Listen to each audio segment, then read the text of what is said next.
Chapter 1. A handsome man and an angry woman. Monday, 1st of March. All women found Cristian and Norma incredibly handsome. He had beautiful dark hair and eyes as blue as the sea. He was tall, slim, and always elegantly dressed. His mother had given him a passion for clothes, and at 16 he decided to become a fashion designer. He was now 29 and good at his job, but he was ambitious and he wanted to be the best. At 9:15 he walked into the offices of his latest employer, Folly Fashions. Norma Folly was the owner of Folly Fashions, the fashion house she had set up 30 years ago. She was 52 years old, but looked younger. She had blonde hair, wore lots of makeup, and liked to wear the latest fashions. Her dream was to have the most successful fashion house in Britain. She wanted everyone to know the name Folly Fashions. Norma was not a happy woman. She was reading the front page of the newspaper Business World. The more she read, the angrier she became.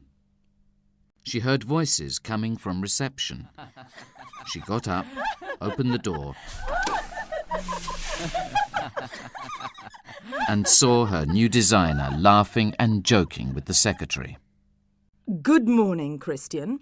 I see that as usual you are working hard. In my office, now! Cristian winked at the secretary, followed Norma into the office and sat down. Norma stood behind her desk. I don't pay you to talk to women all day. While you're chatting, I'm worrying. I employed you to prepare our autumn-winter collection for the next fashion show, but I'm beginning to regret it. The show is on the 19th of March, so you've got less than 3 weeks to produce all the designs. She glared at Cristian and waited for an answer. Don't worry, Norma. Everything is under control. I just need a few more dresses to finish the collection. He noticed the newspaper on her desk. What are you reading? Your horoscope? He joked. Cristian, don't forget that I'm the boss. Now, what do you know about Laura Crane? She asked. I hear she's quite successful, he replied. Certainly more successful than you. She works for her father at Crane Creations, our biggest rivals. In this week's issue of Business World, there's an article about her. They call her the new face of fashion. Listen to this.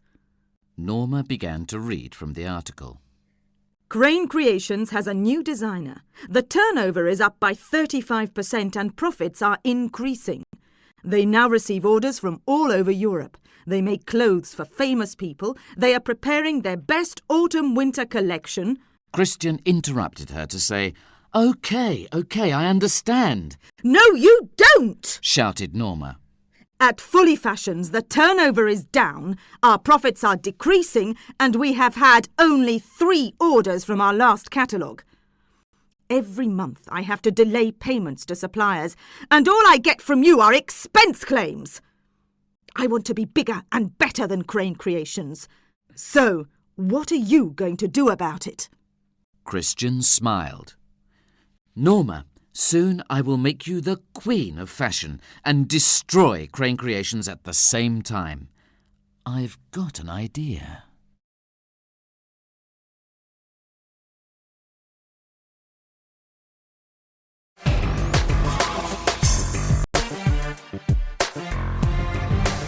Chapter 2. An important meeting. Monday, the 1st of March. The next point on the agenda is the present financial position of Crane Creations. Edward Crane couldn't resist a smile. He was dressed, as always, in an expensive suit, shirt and tie. His grey hair was cut short and he looked elegant and distinguished. He was in a meeting with his daughter, Laura, Manuel, their new designer, and Susie Forrest, the secretary. I'd like to take this opportunity to congratulate Laura on the success she has brought to Crane Creations. I'm sure everyone has read the article in Business World this morning. Laura smiled. Her long brown hair was tied at the back of her neck, and she too was well dressed. She preferred to wear trouser suits and silk blouses. She said, This has been a great year for us. If you look at these graphs, you will see that sales, turnover and profits have all increased sharply. This is due to the hard work and effort of all employees at Crane Creations. Things are going so well that we have decided to launch some of our designs on the American market. In April, we are going to begin selling our most popular line of clothing in 2 retail outlets in New York. Her father smiled again. Manuel's first collection for us was a huge success. Manuel, are you going to tell us about the Autumn-Winter Fashion Show on March the 27th? The small man with hair dyed blonde and dressed in a purple shirt and designer jeans began to speak. I have so many ideas that I can't decide which ones to include in the collection. I think I'll make my final decision next week, but I can tell you now it's going to be a fantastic show. Excellent, replied Edward Crane. Our company is getting stronger, unlike our competitor, Folly Fashions. Although I've heard that Norma has a new designer. That company's a joke, sneered Manuel. Everyone in the room agreed. Laura said, My father and I are going to visit the trade fair, Everything for Fashion, on Monday the 8th of March to try and make more contacts in our field. We always need new suppliers and buyers. Susie, have you booked our train tickets? She looked at the young woman who was busy taking the minutes of the meeting. Susie had beautiful long red hair and green eyes. She shared a house with Laura, and they were good friends. Not yet. I'll do it after the meeting. At 4 o'clock, the meeting had finished, and Laura and Susie were in their office. The phone rang, and Susie answered it.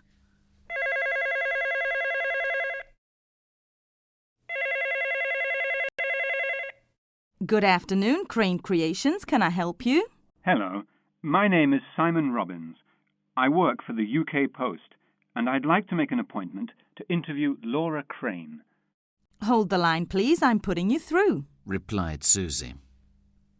Laura picked up the phone and spoke to the reporter. Mr. Robbins, is Wednesday at 1:30 a convenient time for you? That will be perfect. I look forward to meeting you. Goodbye. When Laura looked up to ask Susie to put it in her diary, she saw the best-looking postman in the world standing at the door. Those eyes were as blue as the sea.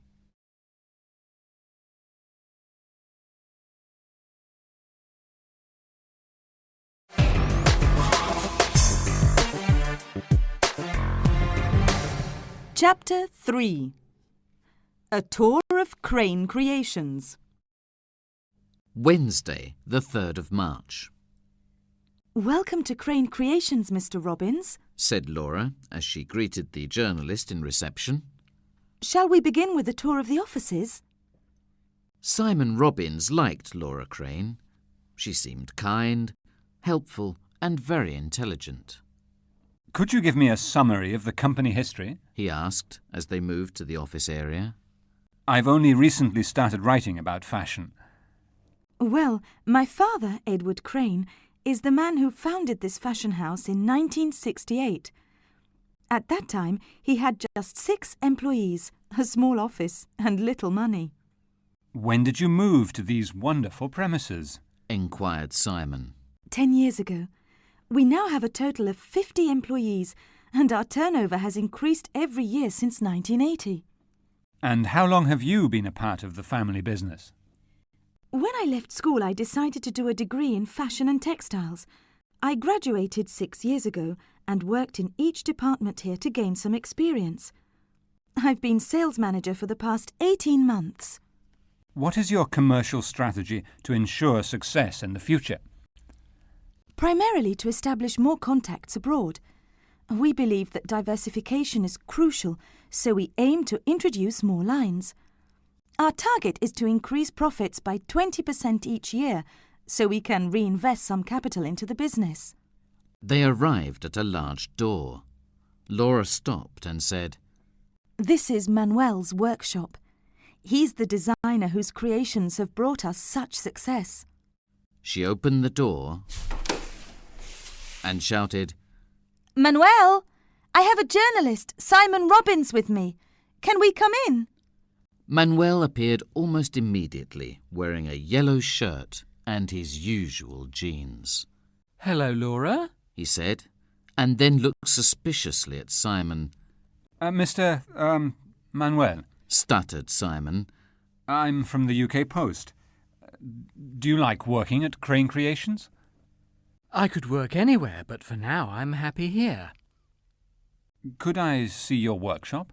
Simon asked tentatively. No, I'm too busy. I must get back to work. Goodbye.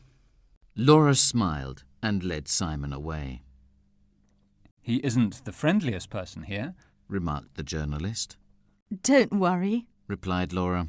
Manuel is very protective of his work. He designed all the clothes you saw in our last catalogue. They walked to her office and continued the interview before Simon went to talk to Edward Crane. He had just left when the postman arrived. Laura felt nervous as he gave the letters to Susie and then came towards her. Miss Crane, Laura, we didn't get a chance to talk last time. My name's George Blake, and I'm your new postman. He leaned forward and took her hand. Laura looked into his blue eyes. Susie, take the letters which must be signed to my father, please. She said quickly as she began to blush. Simon Robbins now had all the information for the article he wanted to write. He walked along the corridor to Laura's office to say goodbye and thank her for the interview. When he reached the door, he saw that she was talking to a man. The man was wearing a postman's uniform and was holding her hand.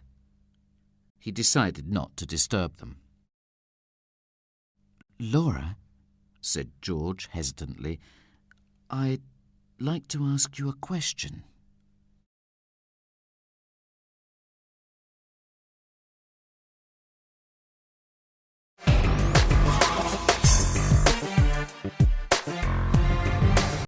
Chapter 4.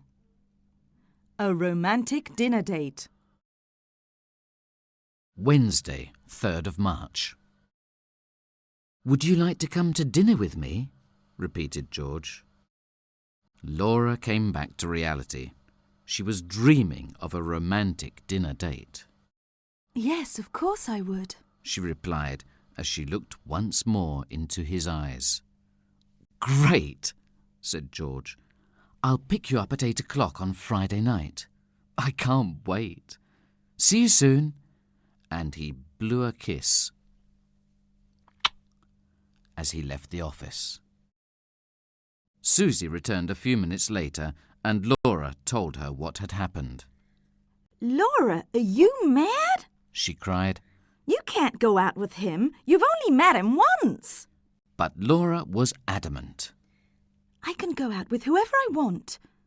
He's very good looking, isn't he? He is gorgeous, admitted Susie. Friday evening came quickly.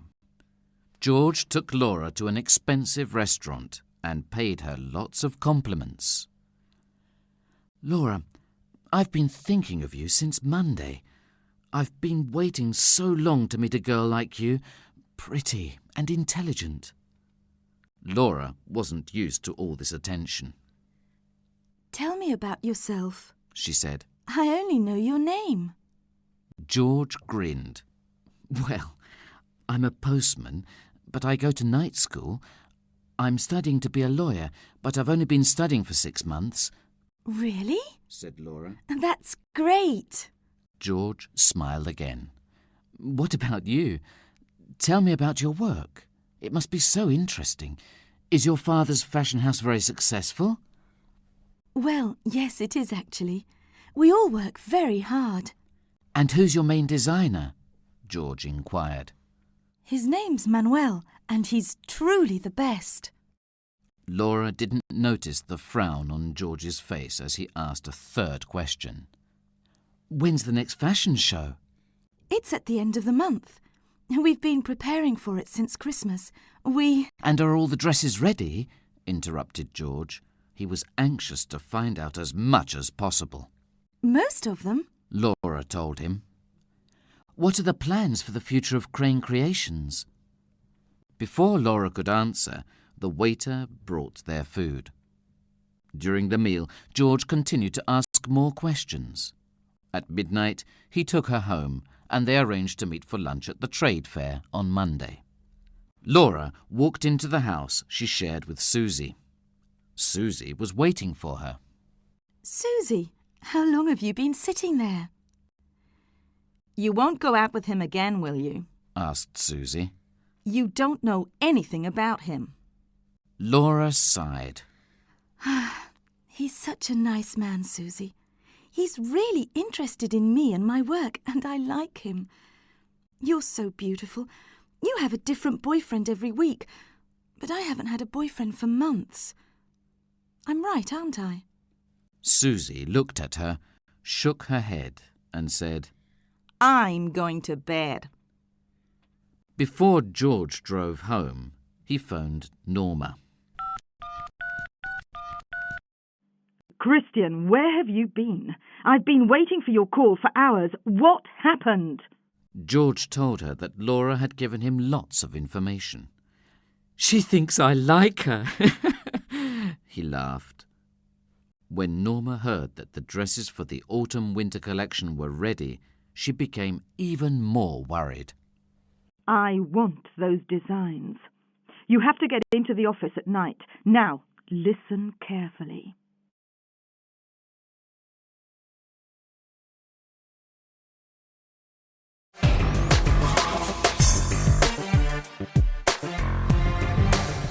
Chapter 5. Everything for Fashion. Monday, the 8th of March. Edward and Laura Crane were at the entrance of the trade fair. The main organiser, John Maxwell, was there to greet the visitors. Edward, how marvellous to see you. How are you? Edward shook his hand and replied, I'm fine, thanks. What about you? Busy as always? This fair gets bigger every year. John laughed. You're absolutely right. This year we have over 300 stands. Here's the brochure with the floor plan, the information about the exhibitors, and opening times. Thanks. You know my daughter Laura, don't you? Asked Edward. Of course. What a pleasure to see you again, Laura. I read the article about you in the UK Post last Friday. If you aren't careful, Edward, Laura will soon be more famous than you. They all laughed. It's nice to see you again, Mr. Maxwell, said Laura. If you have time, will you join us for lunch later? I'd love to. I'll see you at 1 o'clock in the restaurant. Laura and her father began to walk around the many stands. They spoke to suppliers, saw some of their clients, and took the business cards of possible new contacts and potential buyers. Soon, Laura had collected a pile of catalogues, samples, and price lists for fabrics and fashion accessories. I'm so glad we came, Dad. There are some great new products here. I've seen a few fantastic accessories we could use with our new line. Her father replied quickly, Laura, if you order something from all those catalogues, we'll be bankrupt before the end of the year. Laura was about to answer when she heard a voice from behind. Well, how nice to meet the new face of fashion. She turned around to see a blonde woman in a fashionable red suit. Edward Crane intervened. Laura, this is Norma Folly. How's business, Norma? Not too good, I hear. Norma smiled at him. Things couldn't be better. I have a new designer who is preparing our next fashion show. His creations will surprise you. Ah, yes, said Laura. the mysterious new designer. Are you sure this person really exists? Enjoy your success, Miss Crane, said Norma. You never know when it might end. And then she turned and walked away. What did she mean?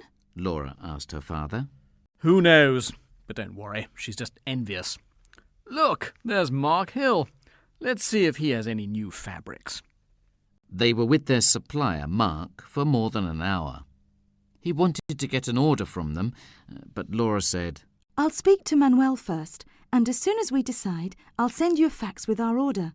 As long as you give us the usual discount and can guarantee our delivery deadlines. Edward was hungry. It's time for lunch. Let's go and meet John.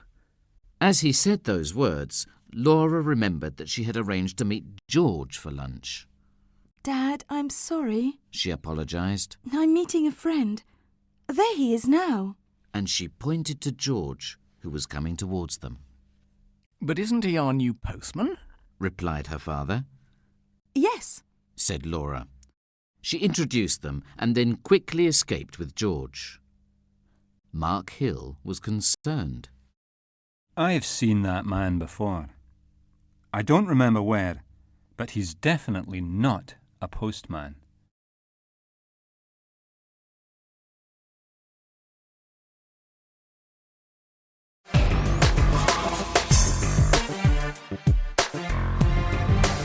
Chapter 6. George gives Laura a hand. Wednesday, the 10th of March. That was a stupid thing to do, Yelled Norma. And when are you going to get the office keys and the computer password? Time's running out. George knew it had been a silly idea to go to the trade fair. Someone could have recognised him. He tried to calm Norma down. I'll get everything we need very soon, he reassured her. Laura was talking about fabrics with Manuel.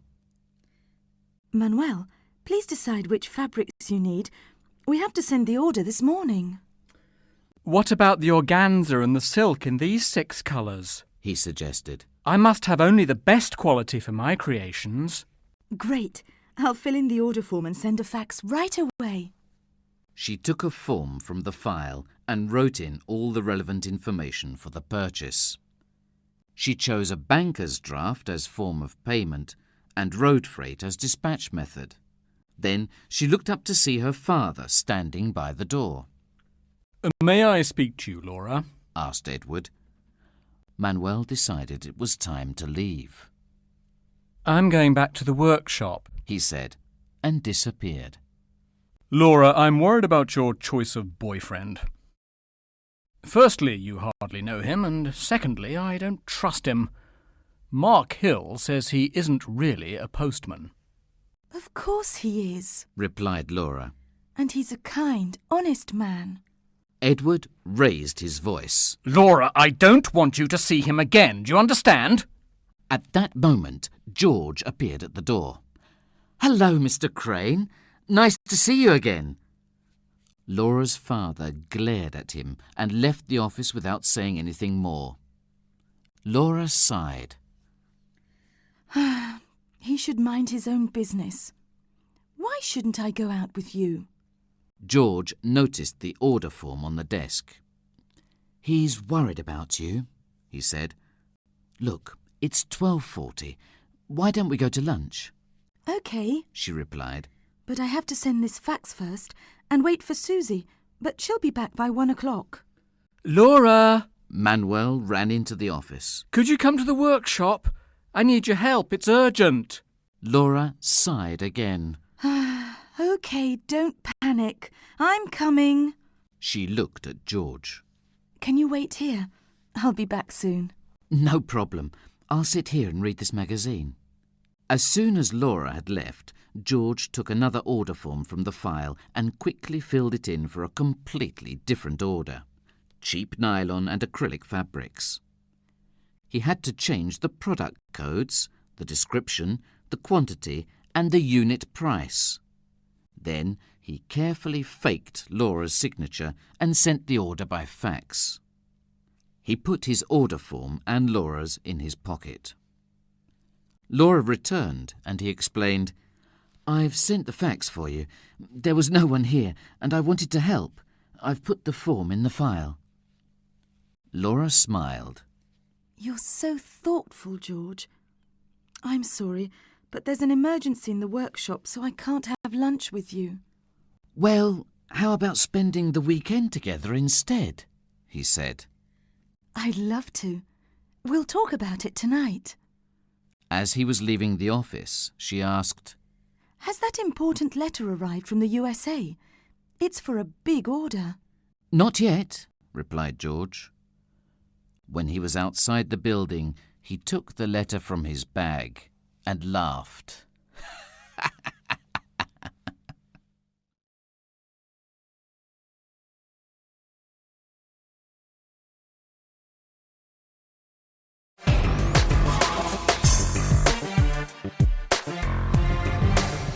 Chapter 7. A wrong order and a set of keys. Monday, the 15th of March. Laura was telling Susie about her weekend with George. We stayed at the Hillcrest Hotel. It was so romantic. And expensive, Added Susie. How can George afford to take you there? You sound just like my father, Replied Laura angrily. Laura! Laura! Manuel suddenly came into the office carrying a roll of cheap acrylic fabric. I ordered silk and organza and look what that stupid supplier has sent. He shouted as he threw it onto her desk. I'll ring and see how this has happened, Said Laura quickly. She dialed the number. Hello, this is Laura Crane. I'm phoning to complain about our last consignment. Last week we placed an order with you for 500 metres of silk and organza, but we have been sent the wrong fabrics. I think a mistake was made in the processing of the order. The secretary's voice replied, I have your fax here.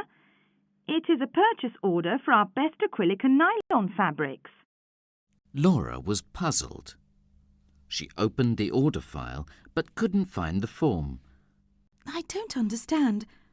Anyway, I'll send you another order now. Can you arrange for the immediate dispatch of the correct fabrics? Insurance and transport must be included as usual, and of course will require a new invoice. Thank you. Goodbye. Manuel left muttering. Acrylic. Nylon. Laura was still thinking about the original order form when George arrived. She smiled brightly as he handed the post to Susie. George, thank you again for such a fabulous weekend. I really enjoyed it. So did I. We must go away again soon, said George. Susie shook her head in disbelief and spoke to Laura. There's a letter here from Hatfield's department store requesting a copy of our new catalogue and price list. That's great, she replied. It's a big store and would be a valuable new outlet for our ranges. I'll send them a copy of the catalogue, our most competitive prices, terms of payment, and the address of our website, said Susie. When Susie went for lunch, George began to ask questions. How long has Crane Creations had a website? Not long, answered Laura happily. It was designed for us by an expert just a few weeks ago. My father and I believe that internet retailing, e-tailing, will be very popular with our customers in the future. Do you want to see the site? George stood behind her and watched carefully as she keyed in her password. EDLA. He saw the icon New Collection and asked to see it, but Laura said, Sorry, it's not possible. The new dresses will be added when Manuel has finished the collection and can't be seen until after the fashion show. George was disappointed, but at least he now knew the password. I have to go now, but I'll see you again very soon, he whispered in her ear. Laura was happy, and so was George when he saw Laura's keys on her desk.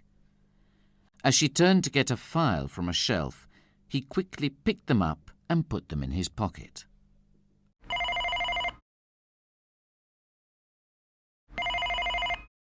Norma Folly picked up the phone.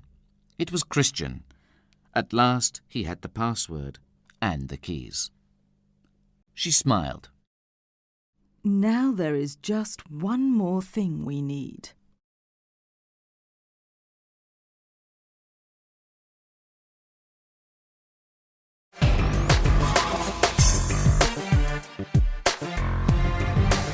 Chapter 8. A Break-In. Tuesday, the 16th of March. George arrived at the door to Laura's office and stopped.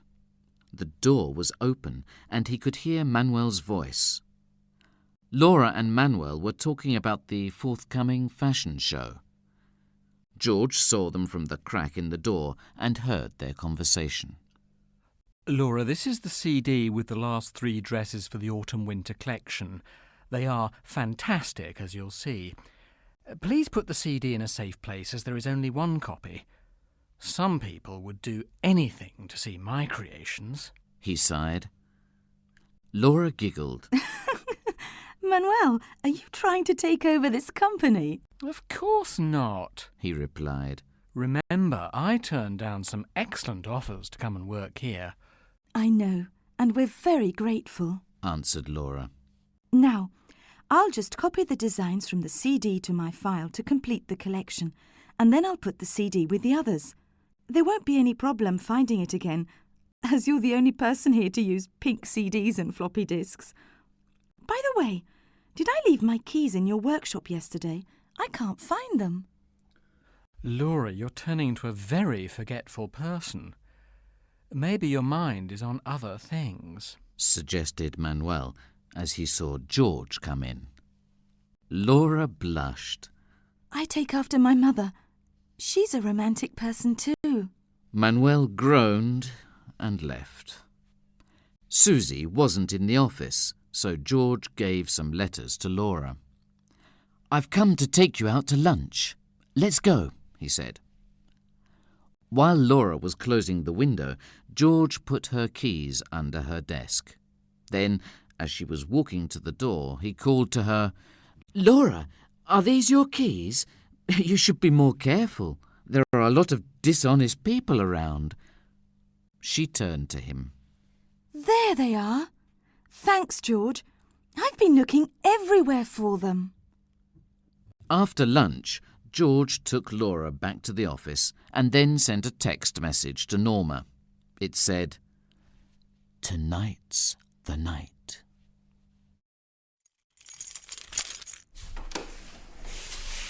Cristian opened the door to the premises of Crane Creations and waited for the alarm to ring. It didn't.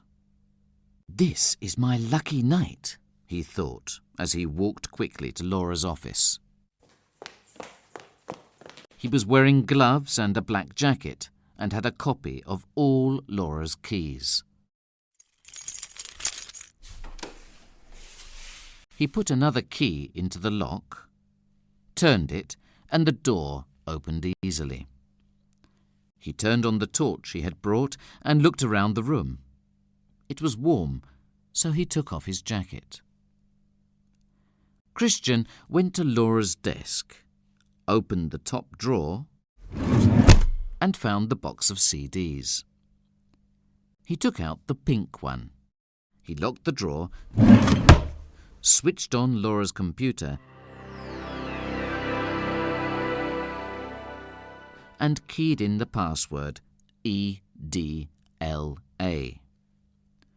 He clicked on the file Autumn-Winter to open it. The most beautiful designs he had ever seen appeared on the screen. He smiled. Bye-bye, he said, as he pressed the delete key. The designs now existed only on the CD he had taken from the drawer. Cristian entered Laura's email account and deleted the new messages that had arrived, including one from the American client who wanted to know why Laura hadn't replied to his letter. Cristian switched off the computer and put on his jacket. He was walking towards the door when he heard a noise.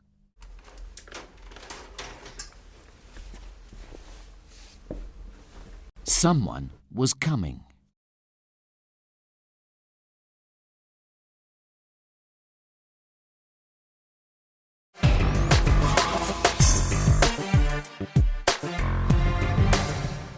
Chapter 9. Whose dresses are they? Friday, the 19th of March. Cristian was sitting in Norma Folly's office. He had to watch their fashion show on TV, as he didn't want to be seen by anyone yet. He had been very lucky when he had broken into Laura's office. The security guard had not tried to enter the office, and Cristian had escaped. Edward Crane, Laura, Manuel and Susie were also sitting in front of the TV in the conference room of Crane Creations, waiting for the show to start. Nobody in the room was worried, and they were all in a good mood. Edward spoke first. We needn't worry. Norma's fashion shows are always entertaining, but the designs are never exceptional. If we knew the identity of her mystery designer, we would have a better idea of what to expect, said Laura. He only exists in Norma's head. He isn't real, but I am, said Manuel. Quiet, said Edward. It's starting. They looked at the TV screen. The long catwalk came into view and the curtains opened. Norma Folly was standing at the side, holding a microphone. In the audience, she saw some of her regular clients, managing directors of big city stores and buyers from both the home and overseas markets. If all went well tonight, Norma expected to receive a lot of inquiries and orders for her new range. She welcomed everyone. The music started, and the models began to walk down the catwalk in front of the audience. The designs were better than usual, but nothing fantastic. Then the final 3 models appeared together. One was wearing a fairy tale wedding dress, and the others were wearing the most beautiful evening gowns imaginable. The audience applauded loudly. At Crane Creations, Manuel shouted just as loudly, They're my creations! They've been stolen! Manuel, are you sure? asked Edward hesitantly. Of course I'm sure, cried the desperate designer. Call the police, now! First, I'm going to phone Norma, said Edward. He dialed her number and waited. I don't know what you're talking about. Norma replied to Edward's accusation of theft. My new designer has created all the dresses. So where is he? I didn't see him at the show, yelled Edward. Unfortunately, he's in bed with flu, answered Norma, just before she hung up. Laura and Manuel ran to her office. Laura looked in her drawer. The pink CD had disappeared. She switched on the computer. The file had been deleted. Everything's gone, she whispered. If I had the CD, I could call the police. But now there's no proof. Manuel fainted. Norma entered her office and hugged Cristian. We've done it! She laughed. Everyone's talking about our new collection. She was interrupted by the sound of the telephone. Good evening, Mrs. Folly. This is Simon Robbins from the UK Post. Congratulations on a wonderful show. Could I interview you later this evening? I'd like to write an article on Folly Fashions. Norma tried to contain her delight. If I had time, I would speak to you, but I'm going to celebrate my success with my staff. She arranged to meet him on Monday at 11 a.m. She had just made the biggest mistake of her life.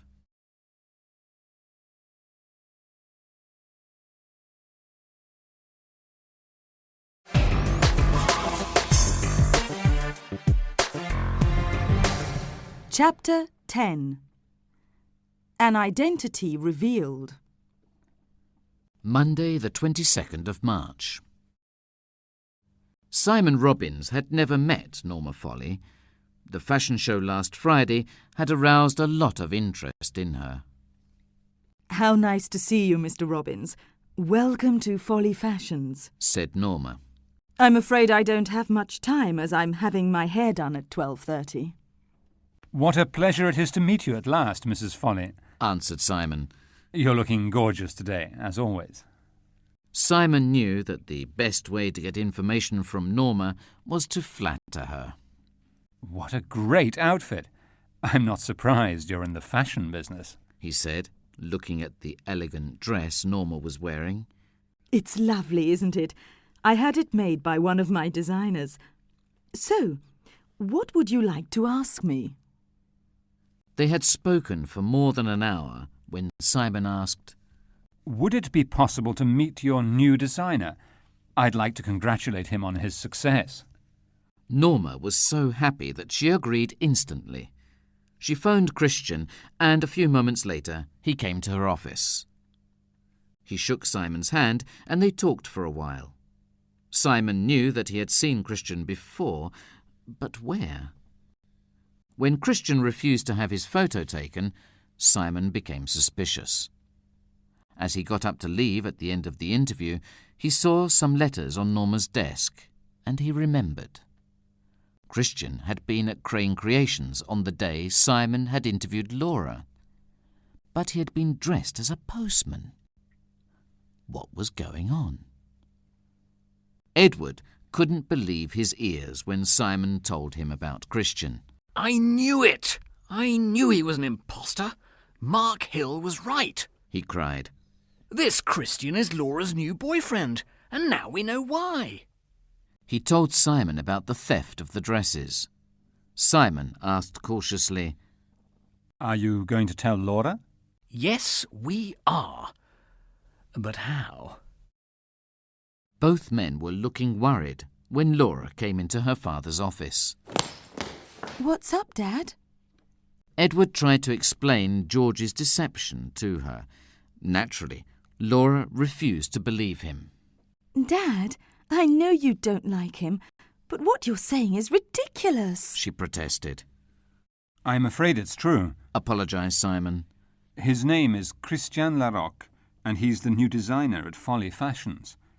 I've just met him there. If you don't believe us, why don't you phone him there? Laura picked up the phone, dialed the number, and waited to be put through to Cristian Larocque. She felt sure it was all a mistake. Then she heard George's voice. Cristian Larocque speaking. Laura put the phone down quickly. She was shaking. She heard her father's voice. I'm so sorry, Laura. Everything became clear in Laura's mind. George had always asked her lots of questions about Crane Creations. Why had he wanted to know everything about their next fashion show?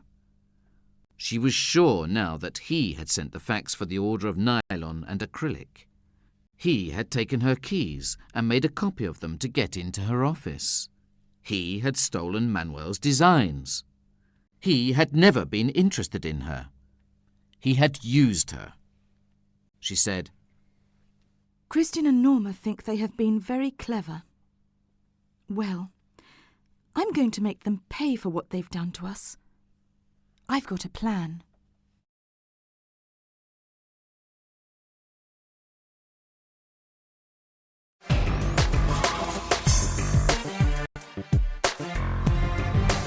Chapter 11.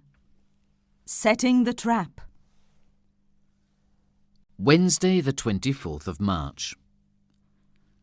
Cristian had decided to play the part of George the postman for at least a few more weeks. He wanted to discover some more secrets from Laura and destroy Crane Creations forever. Laura greeted George warmly when he came into her office. She was reading the latest copy of the UK Post. A photo of Norma Folly smiled up at her from the front page. Do you know anything about fashion, George? Laura asked him innocently. Not really, replied George. Why? Well, I'm reading about one of our rivals in the fashion business, Folly Fashions. Their new collection has been a great success, and they have a new designer, but nobody has ever seen him. There isn't even a photo in the paper. Don't you think that's strange? Said Laura. I phoned Folly Fashions and asked if I could speak to the person who created the new designs. Laura stopped to see the reaction on George's face, but his expression didn't change. But the secretary told me that he wasn't in the office. Susie, who was at her desk, giggled uncontrollably. Laura quickly asked her to go and get a cup of tea. She didn't want George to become suspicious. I'm sure that your fashion show this weekend will be an even greater success, lied George. There's no doubt about that, answered Laura. Crane Creations will put on a show to remember. Manuel has worked day and night to produce some of the best designs anyone will ever see. He's created 3 new dresses for the end of the show. Would you like to see one of them? She led him to the corner of the office where there was a long line of clothes hanging on a rail. They were covered in black plastic. These are all the dresses which will be part of the fashion show, said Laura. She took the first dress in the row and uncovered it. She had to show George that she wasn't lying. The dress was magnificent, a cloud of pale blue and white organza with tiny buttons that looked like diamonds. Isn't it beautiful? She asked, just as her father and Manuel came into the office. They both pretended to be annoyed with Laura. Laura, what are you doing? I told you not to show the dresses to anyone, shouted Manuel. Yes, Laura, we must be vigilant at all times, insisted Edward Crane. Now, our press release was issued last week, so all potential buyers know when and where the show will take place. I spoke to the publicity officer an hour ago, and he told me that a celebrity from the world of sport would be present on Saturday to open our show. He also said that some famous names of pop music had asked him for tickets to see the show. Yes, such big names are coming to see my show. Sorry, our show. I can't wait. OK, let's get back to work, said Edward. This show will definitely be our best ever, won't it, Manuel? As they left the office, Laura heard Manuel reply, Our show, my creations. Laura gazed into George's blue eyes. See you tonight? She asked. George wasn't listening. He was trying to remember where he had put his gloves and torch.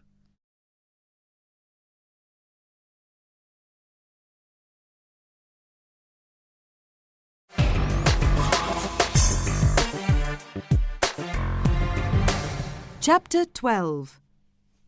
To Catch a Thief. Thursday, the 25th of March. Once again, George found it easy to enter the premises of Crane Creations. He was not a happy man.